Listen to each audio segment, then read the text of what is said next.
মৃত্যুর ৩ দিন পর কবরস্থান থেকে কবর চলে এলো মৃত ব্যক্তির বাড়ির উঠানে। শুনে আশ্চর্য হলেও এমনটাই জানান স্থানীয়রা। মাটি হয়েছে গোরস্থানে, জান্নাতুল বাকি গোরস্থানে, আর 3 দিন বাদে এসে কালকে সকালবেলা বলতে তার বাড়ির সামনে। আমি তো নিজেও বুঝতেছি না কেমনে আসলো, কারা আনলো, এ তো দেখিনি। বাইক কবরস্থানে দিছিল, সেখান থেকে পরের দিন সকালে বললো যে এখানে নাই। তখন ওখানে যা দেখলো যে খুলে দেখলো পরে এসে আর বাড়ির আঙ্গিনাত এখানে কবর উঠে আছে। মৃত আব্দুস সাত্তারের স্বজনরা জানান তার শেষ ইচ্ছে ছিল বাড়ির উঠোনের বটগাছের নিচেই যেন তাকে কবর দেয়া হয়, কিন্তু তাকে দাফন করা হয় কবরস্থানে। 3 দিন পর খাওয়ান দাওয়ান পরে এখানে কিভাবে এই কবর এখানে হইলো আমরা নিজেও খবর পাবো না। এটা একটা আশ্চর্য ঘটনা, আমাদের এলাকা ছোট পড়ে গেছে। সিরাজগঞ্জের কাজীপুর উপজেলার সোনামুখী দক্ষিণ পাড়া গ্রামে ঘটেছে এই রহস্যময় ঘটনা। ঘটনার পর থেকেই পুরো এলাকা জুড়ে ছড়িয়ে পড়েছে রহস্য আর জনচাঞ্চল্য।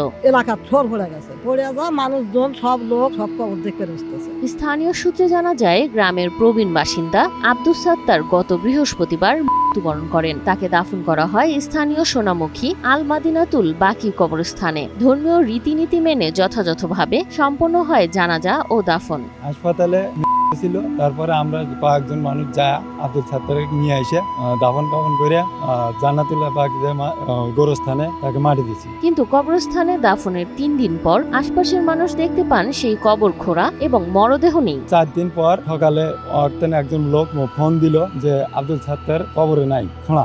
একদিন হঠাৎ দেখা যায় সাত্তারের নিজ বাড়ির উঠোনে একটি বটগাছের নিচে নতুন করে তৈরি কবর। ধারণা করা হচ্ছে রাতের আধারে কোনো এক সময় উত্তোলন করে সেখানে দাফন করা হয়েছে। আরে যাদের দেখছে যে জায়গা থাকে এখানে বটগাছ গাড়ছে, তো ওই জায়গাতেই থাকবার চাচ্ছিল। পরে আমি এসে দেখতেছি যে ওখানেই কবর দেখতেছি। সাত্তারের বড় বোন জানান সাত্তার মৃত্যুর আগে বারবার বলতেন তার হাতে লাগানো বটগাছের নিচেই যেন তাকে দাফন করা হয়। এখানে একটা বটগাছ গাছছে, গেছিল যে মারা গেলে আমি এখানে আমার বটগাছতলা আমার কবর দিও।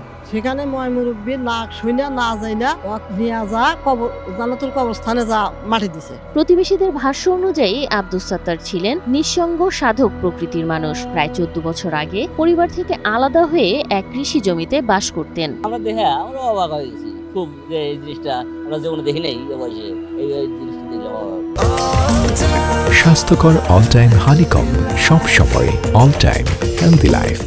ঘটনার বিষয়ে কাজীপুর থানার অফিসার ইনচার্জ বলেন এটি পরিকল্পিতভাবে মাজার তৈরির কৌশলও হতে পারে, তবে কেউ লিখিত অভিযোগ না করায় আইনগত কোনো ব্যবস্থা নিতে পারছেন না তারা।